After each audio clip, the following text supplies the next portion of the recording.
ሰላም እንደምናችሁ። ባለፈው ቪዲዮ የጀመርኩትን ስለ ላንጉጅ ኤአይ የምናይበትን ሲሪየስ ሁለተኛ ፓርት ነው ይሄ። የምታስታውሱ ከሆነ በባለፈው ቪዲዮ ያየነው ስለ ወርድ ቱ ባግ ኦፍ ወርድስ ሜተድ፣ ወርድ ቱ ቬክ ሜተድ እና ጀነራሊ እንዴት ከድሮ ጀምሮ ከነበረበት አሁን እኛ በአብዛኛው ወደምንጠቀመው መንገድ ወደ ቻት ጂፒቲ ወደ ጀሚናይ ያደረገውን የኤአይ ኢቮሉሽን ወይም እንዴት ኤአይ ከጊዜ ወደ ጊዜ እየተለወጠ መጣ የሚለውን ለማየት ሞክረናል።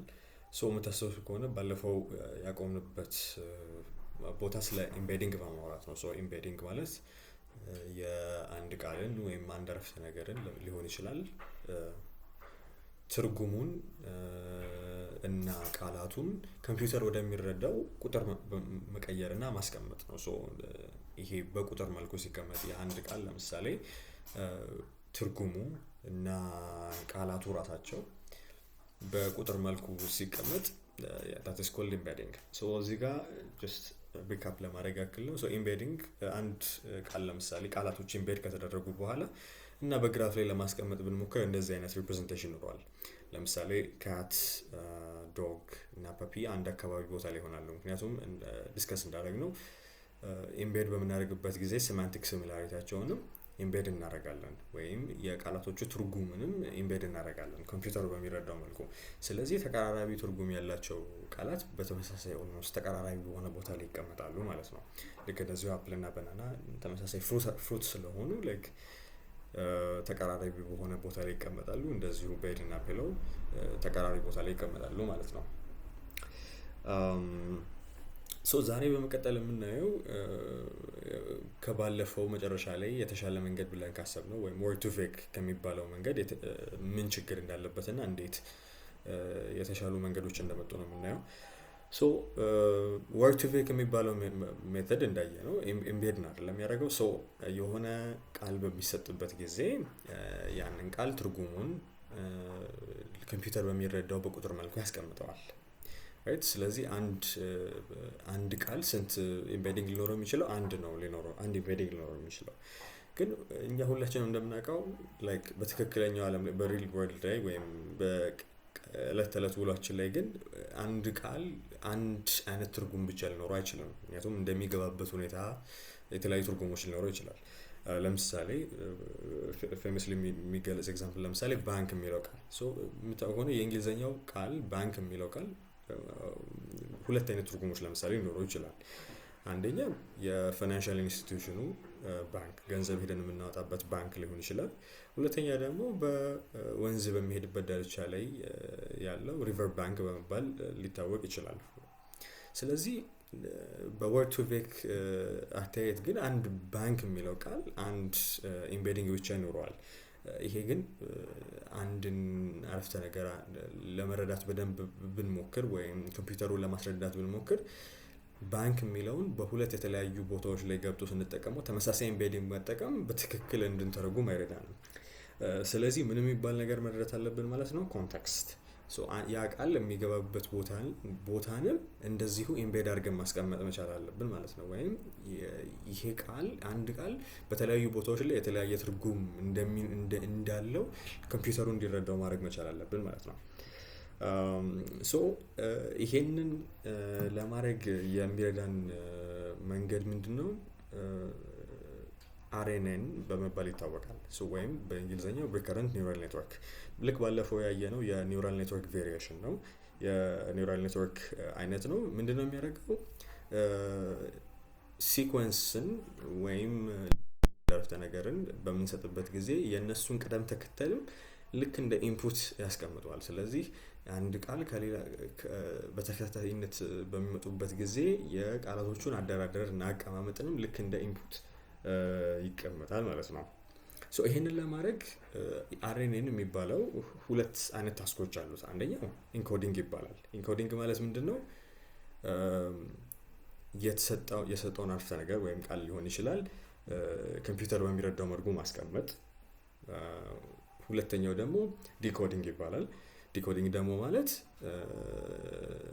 የሆነ ያንን የገባውን ኢምቤዲንግ ወይም ኢንኮዲንግ ተጠቅሞ አውትፑት ጀነሬት ማድረግ። ሶ ለምሳሌ ይሄንን በኤግዛምፕል ነው ትራንስሌሽንን በማየት ወይም ለመተርጎም በመሞከር ማለት ነው። ሶ ይሄን ይመስላል አሁን ያወራኋችሁ የአርኤንኤን አርኪቴክቸር ለምሳሌ። ሶ ለምሳሌ በዚህ ላይ ለማየት የምንሞክረው መተርጎምን ነው። ሶ ሌትስ ሴይ ዊ ሃቭ አ ሴንተንስ አይ ላቭ ስተዲንግ ወይም እኔ ማጥናት እወዳለሁ አይደለ?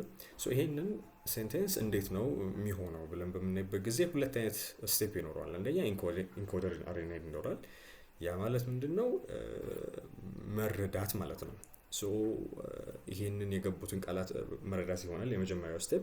ከዛ በላይ ደግሞ ዲኮደር አርኤንኤን ይሆናል። ይሄ ጀነራል ስቴፕ ነው። ሶ ዲኮደር አርኤንኤን ደግሞ ማለት ምን አድርጎ ያወጣዋል? እኔ ማጥናት እወዳለሁ ብሎ ያወጣዋል። ግን ኢንዴፕት ለምሳሌ ለማየት እንሞክር። ሶ ይሄ እነዚህ አርኤንኤን አርኪቴክቸር ወይም ይሄ አርኪቴክቸር የሚሰራው እንዴት ነው? አውቶ ሪግሬሲቭ በመባል ይታወቃል። ሶ አውቶ ሪግሬሲቭ ማለት ይሄ ጀነሬት ሲያደርግ ወይም ይሄን ትርጉሙን ሲያወጣ የሚያወጣው አንድ ቃል ብቻ ነው። ለምሳሌ አይ ላቭ ስተዲንግ ብሎ ከገባ በኋላ መጀመሪያ ላይ የሚያወጣው አንድ ቃል ብቻ ነው፣ እኔ የሚለውን ቃል ብቻ። ሶ let me show you in detail እንዴት እንደሚሆን። ሶ ምንድነው የሚገባው እዚህ ጋር እንዳያችሁት አይ ላቭ ስተዲንግ አይደለ? ሶ መጀመሪያ ጀነሬት የሚያደርገው እኔ የሚለውን ብቻ ነው የሚያወጣው። ከዛ በኋላ ላይ ምን ያደርጋል? እኔ የሚለውንም እንደ ኢንፑት ይጠቀመውና አሁንም አይ ላቭ ስተዲንግ እኔ፣ ከዛ ይሄንን አንድ ላይ ደግሞ ያያይዝና ማጥናት ይወጣል። ከዛ አሁንም ማጥናትንም አድ ያደርግና በመጨረሻ ላይ እወዳለሁ ይወጣል። ሶ ኢን ቶታል ምን ይሆናል ማለት ነው? እኔ ማጥናት እወዳለሁ የሚለው አዘ ፋይናል አውትፑት ይወጣል ማለት ነው። ሶ ይሄ ምን ይባላል? አውቶ ሪግሬሲቭ ይባላል ማለት ነው።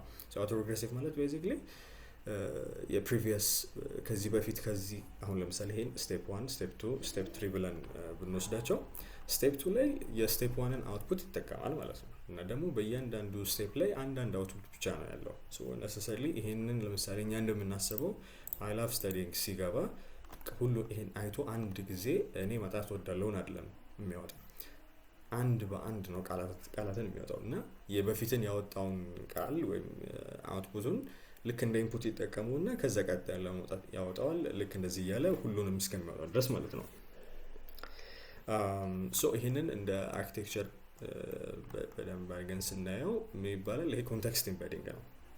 ሶ ምክንያቱም ቃላቶቹ አሉ፣ የቃላቶቹ ኢምቤዲንግ አለ፣ ኢንኮደር አርኤንኤን አለ፣ ከዛ ኮንቴክስት ኢምቤዲንግ ይኖራል። ማለት ይሄ ቃላቱ የተደረደረበት ሁኔታ ማለት ነው።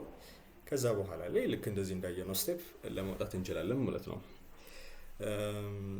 ነገር ግን ምን አለው ይሄ ምን አይነት ችግር ያመጣል?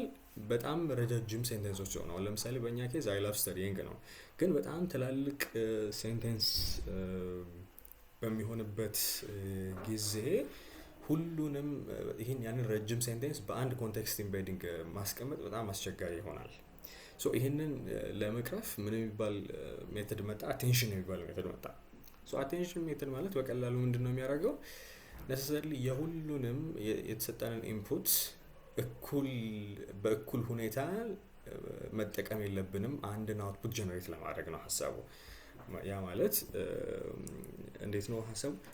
ሁሉንም እያንዳንዱን የተሰጠንን ኢንፑት እኩል በሆነ ሁኔታ አውትፑት ጀነሬት ማድረግ መጠቀም አያስፈልገንም። ምክንያቱም ለምሳሌ ማጥናት የሚለውን ለመረዳት ለምሳሌ አይ የሚለውን ላይ ትኩረት ማድረግ ብዙም አስፈላጊ አይደለም።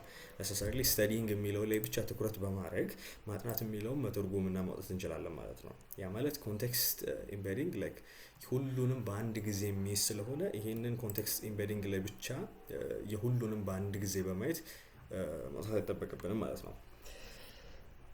ሶ ስለ አቴንሽን ይሄ መንገድ አቴንሽን ሜካኒዝም ይባላል። ሶ ኢን ዲቴል በቀጣይ ቪዲዮዎች እናየዋለን።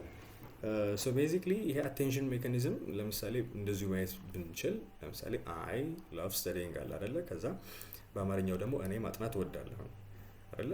ስለዚህ ምንድነው የሚያደርገው ይሄ አቴንሽን? አሁን እነዚህ ሁለት ትርጉማቸው ተመሳሳይ የሆኑ ቃላትን ልክ እንደዚህ በከለር ማየት እንደምትችሉት ከፍተኛ የሆነ ትኩረት እንዲሰጥ ያደርጋል ትራንስሌት በምናደርግበት ጊዜ ወይም አውትፑት ጀነሬት መደረግ የሚችልበት ጊዜ። ሶ አይ እኔ ነው አይደለ? ስለዚህ እነዚህ ተመሳሳይ ሲሚላሪቲ ያላቸው፣ ስለዚህ ከፍተኛ የሆነ አቴንሽን ይሰጣል ማለት ነው ከዚህ ወደዚህ ጀነሬት ለማድረግ። ልክ እንደዚሁ ደግሞ ላቭ እና ማጥናት አክቹሊ ይሄ እወዳለሁ ነው። ሶ ማባድ ሶ እወዳለሁ እና ላቭ ለምሳሌ እዚህ ጋር ከፍተኛ የሆነ አቴንሽን ሊኖረው ይገባል። ልክ እንደዚሁ ደግሞ ማጥናትና ስተዲንግ ደግሞ ምን ይሆናል? ከፍተኛ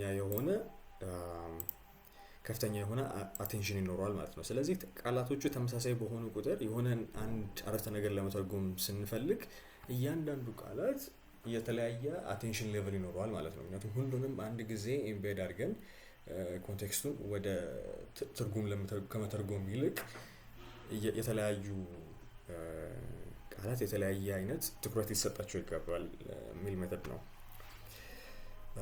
ሶ ቤዚክሊ ይሄ ምንድነው የሚያደርግልን? እዚህ ጋር ባየነው ሜተድ ኮንቴክስት ኢምቤዲንግ የሚለውን ስቴፕ ያወጣውና ቤዚክሊ አቴንሽን ሜካኒዝም ይኖራል ማለት ነው። ሶ ቃላቶቹ ይገባሉ። አይ ላቭ ስተዲንግ ቅድም እንዳየነው። ሶ ያ ደግሞ ልክ የቃላቶቹን ኢምቤዲንግ ማውጣት እንችላለን፣ ክሬት እናደርጋለን ማለት ቅድም ባለፈው ባየነው ወርድ ቱ ቬክ ኢምቤዲንግ። ሶ አይ የራሱን ያህል ኢምቤዲንግ ይኖረዋል፣ ላቭ ኢምቤዲንግ ይኖረዋል፣ ስተዲንግ ኢምቤዲንግ ይኖረዋል። ከዛ ልክ እንደዚሁ ኢንኮድ ይደረጋል። አቴንሽን ዲኮደር ደግሞ ምን ያደርጋል? የትኛው ቃል ለምሳሌ እኔን ጀነሬት ለማድረግ የመጀመሪያውን ላቭ እና ስተዲንግ ላይ ብዙ ትኩረት መደረግ የለበትም። ጀስት አይ ላይ ብቻ ትኩረት አድርገን ጀነሬት ማድረግ እንችላለን የሚለው ነው የሚያሳየው። so this is just a brief explanation on like the attention mechanism. በአንድ ጊዜ ሪካፕ ለማድረግ ያክል ዛሬ ምንድነው የተመለከትነው? ስለ ኢምቤዲንግ በትንሹ አይተናል። ኢምቤዲንግ ማለት ሴማንቲክ ሲሚላሪቲ ወይም በትርጉም ሲሚላር የሆኑ ነገሮችን በተመሳሳይ ቦታ ያስቀምጣል ማለት ነው። ከዛ የወርድ ቱ ቬክ ችግርን ተመልክተናል። ወርድ ቱ ቬክ የሚባለው ሜተድ ኢቭን ዶ በጣም አሪፍ መንገድ ሆኖ ግን በተለያዩ ኮንቴክስት የቃላትን ኮንቴክስት ለመረዳት እንደማይችል አይተናል። ያንን ደግሞ ችግር ለመቅረፍ RNN ወይም ሪከረንት ኒውራል ኔትወርክ ሜካኒዝም ተጠቅመን እንዴት ማሻሻል እንደምንችል እና ኮንቴክስቱን እንዴት አብረን በመጠቀም ቃላትን እንዴት ኮምፒውተር እንደሚረዳው መልኩ ማስቀመጥ እንደምንችል አይተናል። ያንን ኤግዛምፕል ደግሞ በትራንስሌሽን መልኩ አይተነዋል። ስለዚህ የመጀመሪያው የRNN ሜተድ እንዴት ነው ያደረግነው? ኮንቴክስት ኢምቤዲንግ ክሬት በማድረግ ነው። ግን ያ ደግሞ ቃላቱ በጣም ርዝመት በሚመጣ ጊዜ ኮንቴክስቱ በጣም ትልቅ ይሆናልና ለትርጉም ለመተርጎም ወይም ዲኮድ ለማድረግ በጣም አስቸጋሪ ይሆናል። ስለዚህ አቴንሽን የሚባል ሜካኒዝም ክሬት ተደርጓል። አቴንሽን ሜካኒዝም ማለት ኢንስቴድ ኦፍ ሁሉን ነገር አንድ ኢምቤድ ከማድረግ ቃላት የተለያየ ያህል አቴንሽን አላቸው ማለት ነው። ያ ማለት እኔ የሚለውን ትራንስሌት ለማድረግ እወዳለሁና ማጥናትም ስተዲንግ ግን ብዙ ትኩረት መስጠት የለብንም። ሶ አንዱን ነገር ትራንስሌት ለማድረግ የተለያየ አይነት አቴንሽን መስጠት እንችላለን የሚለውን ዲስከስ አድርገናል። ከዛ ደግሞ ፋይናሊ አርኪቴክቸሩን ኤክስፕሌን ለማድረግ ሞክሬያለሁ። ኢን ኤ ሴንስ ፋይናል እንዴት ነው የሚሆነው? አቴንሽን ዲኮደር ይኖራል። ሶ ይሄን ተጠቅመን ከወርድ ቱ ቬክ የተሻለ መንገድ ይኖራል ማለት ነው። ሶ በቀጣይ ቪዲዮ ደግሞ ኢቭን ዶ ከዚህም ደግሞ የተሻለ መንገድ እንዴት ነው የሚኖረው የሚለውን ዲስከስ አደርጋለሁ። ኤግዛክትሊ ምንድነው ዲስከስ የምናደርገው ቪዲዮ ላይ? ስለ አቴንሽን ኢዝ ኦል ዩ ኒድ የሚባለው ታዋቂ ፔፐር አለ። አሁን እኛ ቻትጂፒቲ ጀሚናይ ምናምን የተሰሩበት ቤዝ የሆነው ብሬክ ትሩ ወይም የሳይንሳዊ ግኝት እሱ ምንድነው የሚለው እና እሱን ኢን ዴፕት በደንብ ለማየት እንሞክራለን። thank you for staying and listening. ጥያቄ ካላችሁ ኤኒቲንግ ማስረዳበት መንገድ እንዲሻሻል የምትፈልጉ ከሆነ ኮሜንት ላይ አስቀምጡልኝ። thank you. Bye bye.